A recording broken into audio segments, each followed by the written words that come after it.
Welcome to the BOAS podcast. BOAS is an online marketplace that sells sustainable products and pre-owned fashion items to donate 100% of its profits.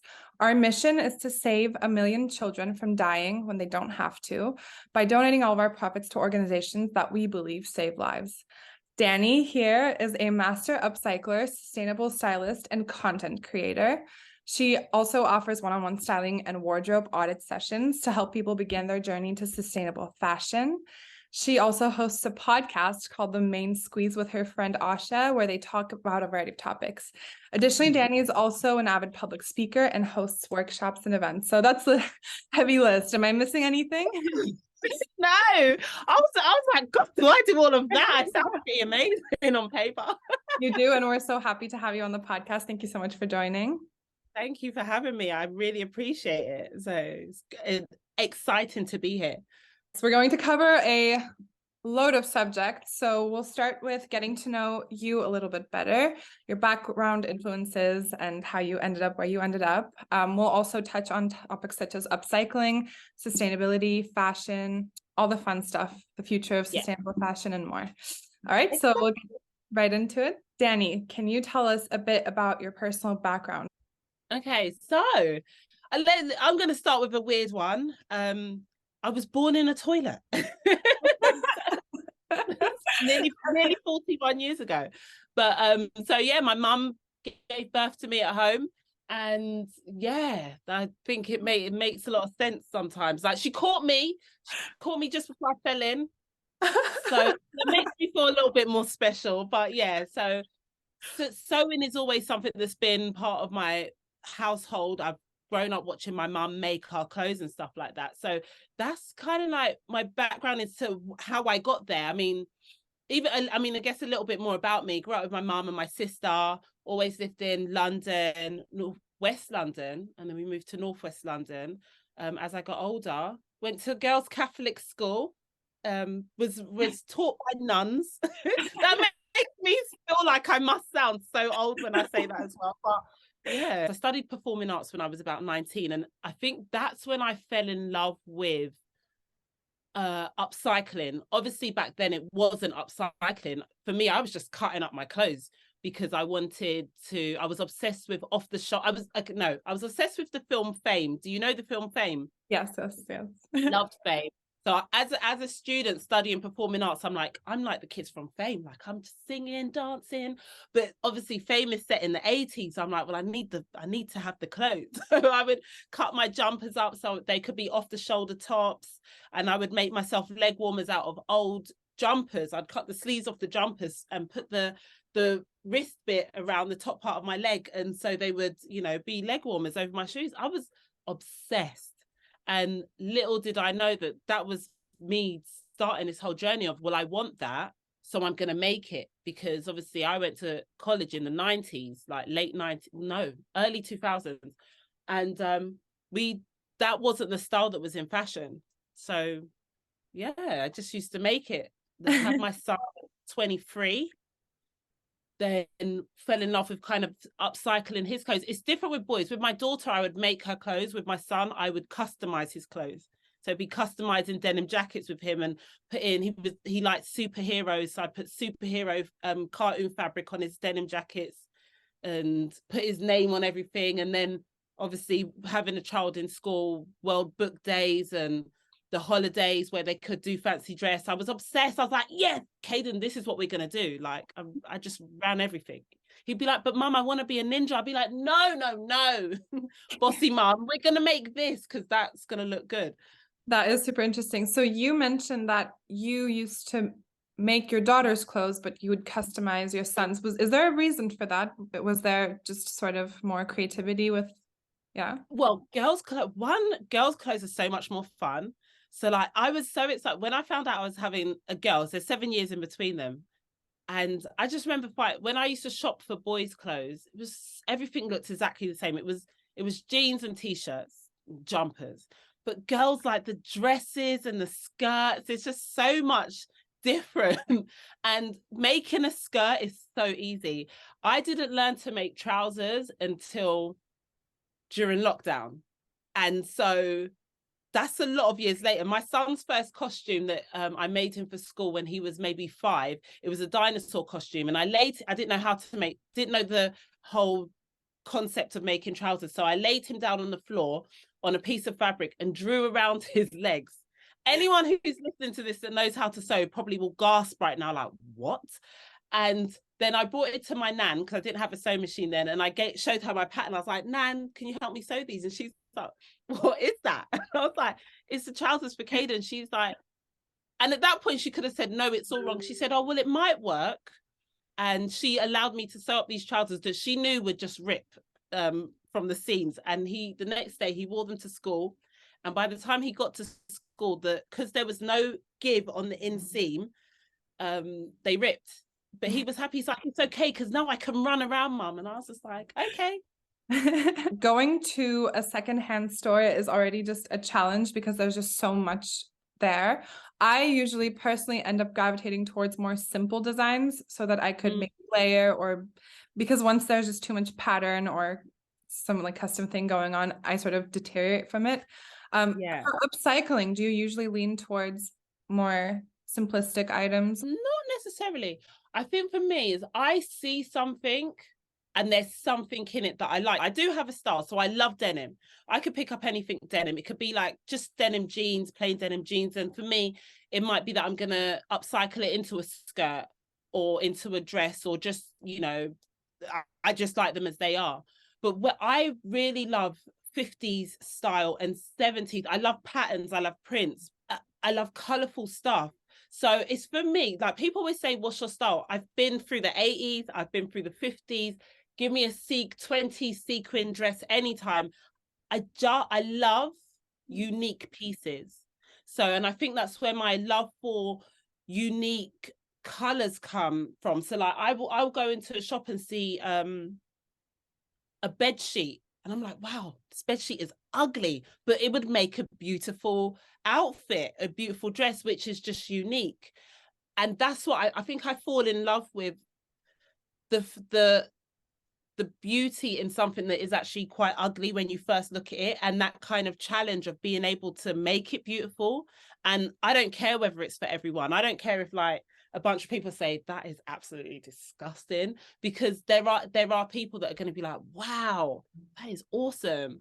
So I feel like it's that challenge of making it beautiful and like seeing if you can make it pretty. Okay, so that's also super interesting because on your social media, you talk often about how the reception has been since you started sharing the items that you've made. So I want to talk about that a bit, because you began sharing your creations on social media. And I remember this one viral tweet from you where you turned an IKEA bag into a dress.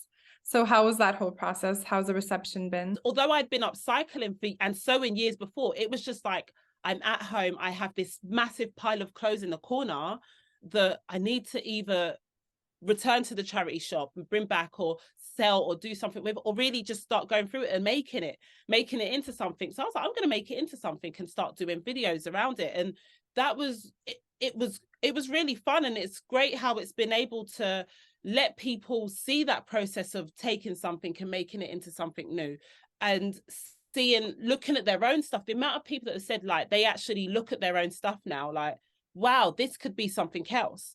It does not, everything doesn't have to be thrown away, because sometimes it is a case that they do like it, they just don't know how to wear it or what to do with it. So I love that. Yeah, now I'm looking at my bed sheets, like maybe they're going to be a nice dress. You said that you like shopping on a budget, not because you necessarily need to be on one, but because you don't like fast fashion. Now, there's a big stigma around secondhand shopping. How do those things fall into your like line of necessity? So what is wrong with fast fashion and what is good about secondhand shopping?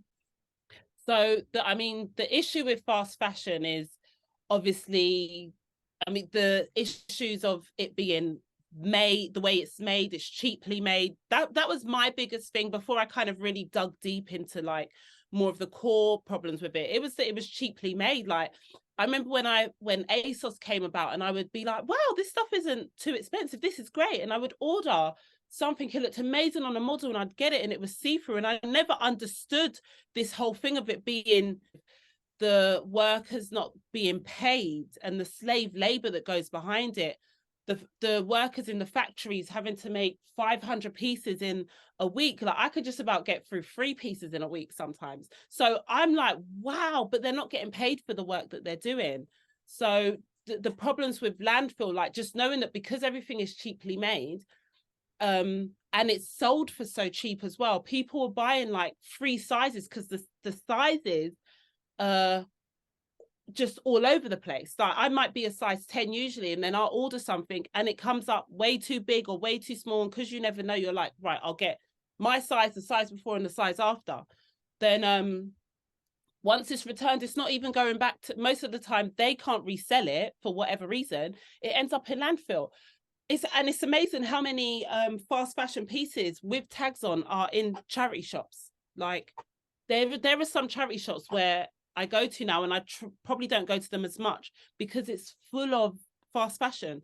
I don't like fast fashion. I find it's on trend, and I'm just not one for trends in general. If I like something, then I like it.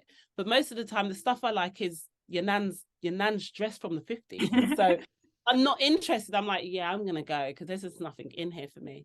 So yeah.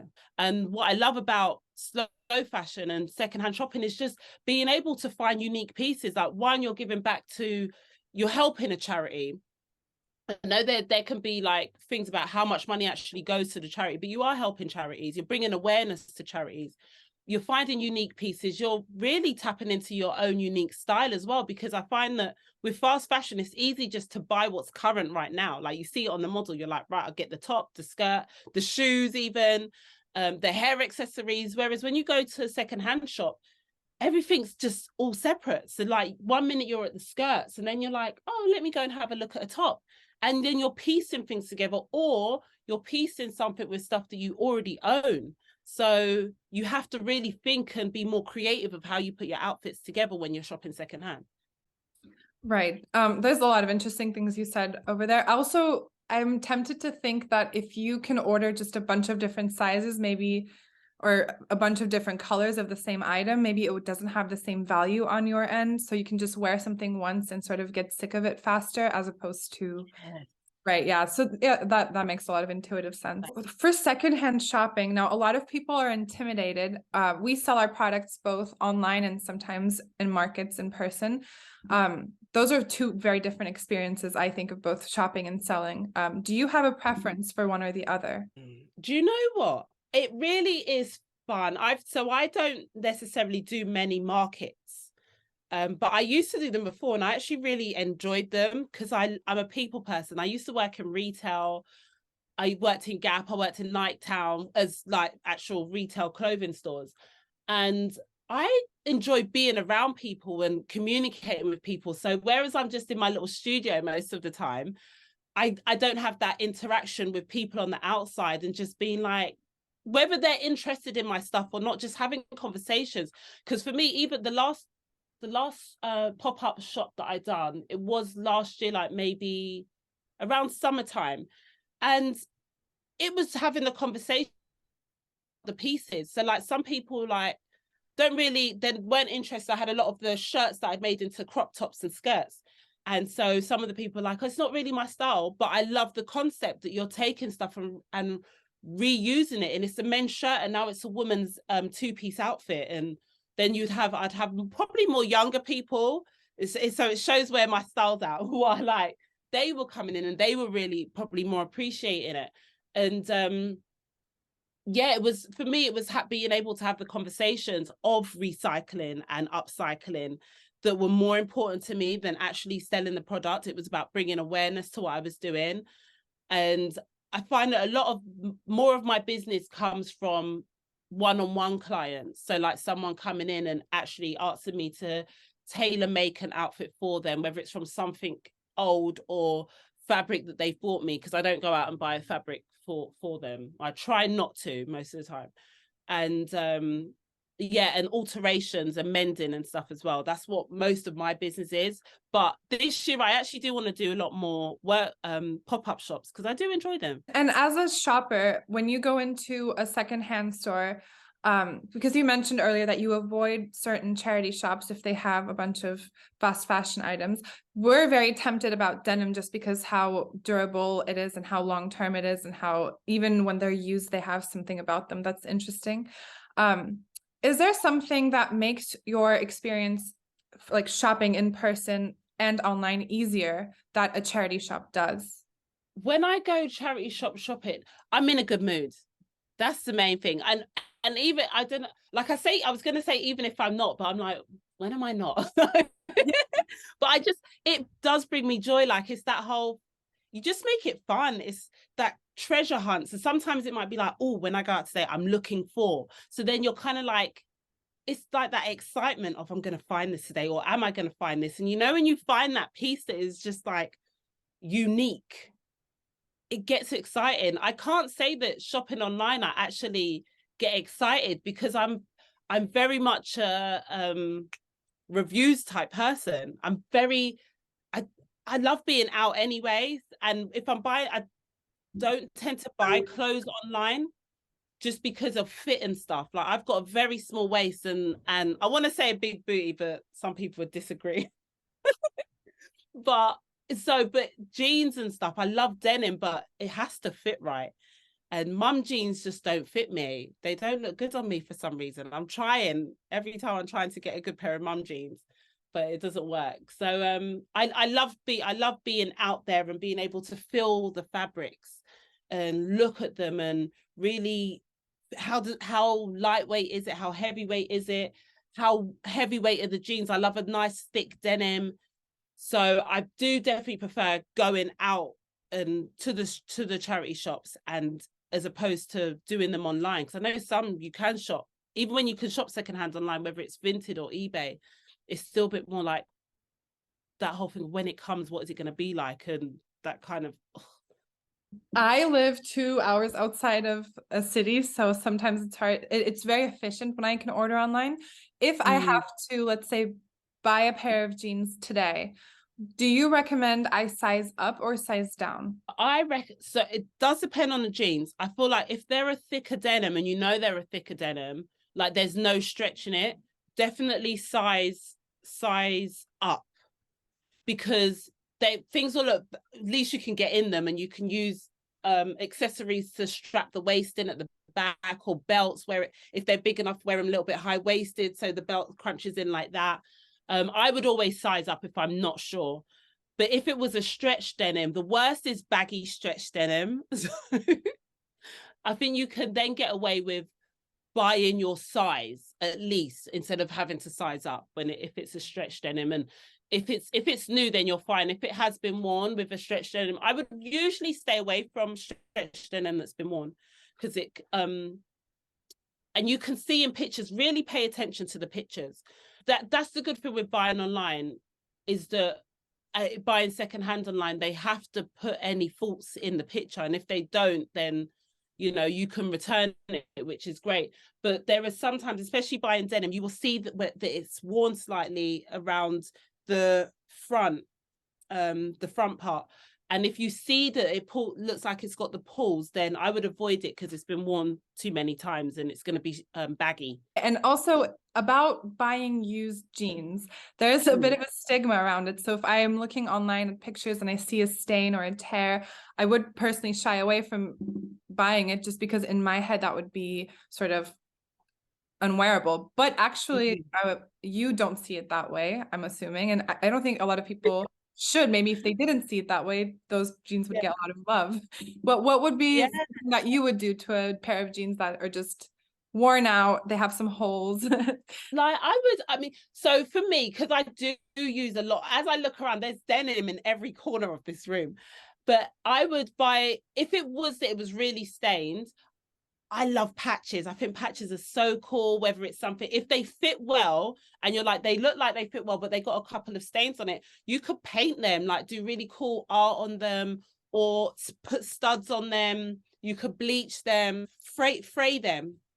I think I said patches before. I don't know if I elaborated properly, but putting patches of them on them, getting other fabrics that you might have and laying patches over them. which is great because it's like that kind of visible mending, which I think is awesome. But also you could use them to work on another project, and depending on where the stain is, cutting them into shorts. Summer's coming, so if they like, I cut a pair of trousers up recently, and I just didn't like the length of it, but I loved the way they fit because they were proper 80s style, high-waisted, fit really nice. So I cut them into short shorts, and they're going to be my new summer short. I can't wait to wear them. I'm like, come on, weather, let's do this. Yes, that is exciting. Okay, you're making me kind of want to do that. Also, it just sounds like a fun activity. It would also make me look forward to sort of like the changing of the seasons a bit more. Definitely. Okay, yes, that's very, very nice. I want to talk a bit before we end about what you are doing currently. What are some projects you're working on? How is your business going? You're an entrepreneur. Yeah. Tell us about what that's like. So, I mean, it's fun. Being an entrepreneur, it doesn't come easy to me in the sense of it's all the admin stuff. I'm really crap at that admin stuff. I'm just a creative. So I'm working on getting a team on board that can do for me, the boring stuff, because I love being creative. But at the moment, I'm doing a lot more with workshops. I love doing workshops, and I love that whole process of people being able to come and learn a new skill and work with other, I say women because it is mostly women that do my workshops. So work with other women, it's fun and it's exciting, or whether it's children and they're learning a new skill so that they can know that we don't have to go out and buy new stuff. Like my children love secondhand stuff. Callie loves customizing her clothes. Caden, if I bring a new jacket home, he's like, yep, mum, I'm having this. So I love that. So workshops is something that I'm working on a lot. And I'm also doing a lot more speaking engagements as well. So I've literally just finished 3 days at the Ideal Home Show, where I was on stage speaking about sustainability and upcycling and bringing more awareness around all of that. So it's awesome. I love that. I love it. That's amazing. And also, before we go, I want to ask you, since you are an inspiration to many people, what is one piece of advice that you give to people who are starting to think about being more sustainable? Okay, great question. I've always, for a long time, I've been into this whole concept of being more sustainable, like making an effort. So I remember watching a documentary years ago. My daughter was a small baby then, and talking about the world was going to end in 2060. And however they verbalized it, in my eyes, the world was going to just combust into tiny little pieces and we were just going to disappear. Where were we going to go? And it really scared me because I was like, what's going to happen to my children? What's going to happen to my grandchildren? We need to do something about it. And I think that's when I really started being more conscious about not shopping fast fashion and shopping secondhand instead, which now I'm aware that, hang on, but there's still a problem there because there's so many people that every week they're doing hauls, like charity shop hauls, but where the clothes are still just sitting in a corner in your house, and then you're taking it back to the charity shop. I'm here for being more sustainable and for bringing awareness to it. However, if I need a bottle of water and I go to the shop, I might buy a plastic bottle of water.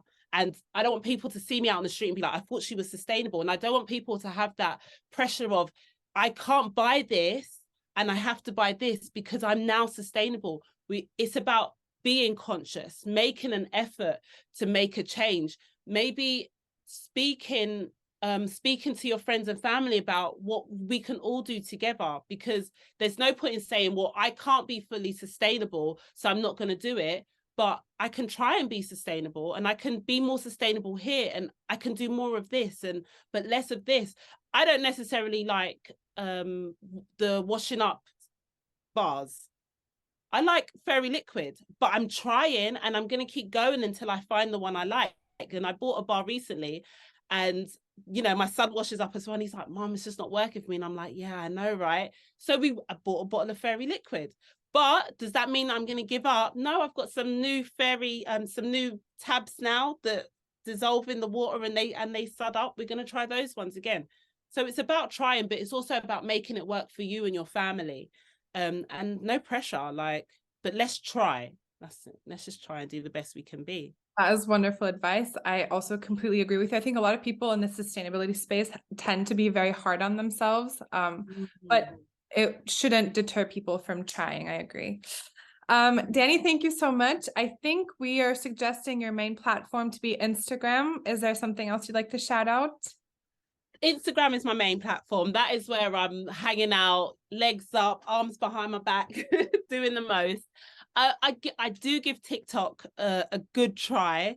We're trying there, and it's the same handle as my Instagram anyway, so you can find me over there. On Instagram, I'm a lot more behind the scenes. Like, you'll see the rawness, out with my daughter, skating, doing dances with my son, but still doing a lot of the same videos and talking about sustainability as well, and upcycling. But it might be like in the studio doing stuff as well, more than on Instagram. My stories see that side of it, and then it disappears after a while. So yeah.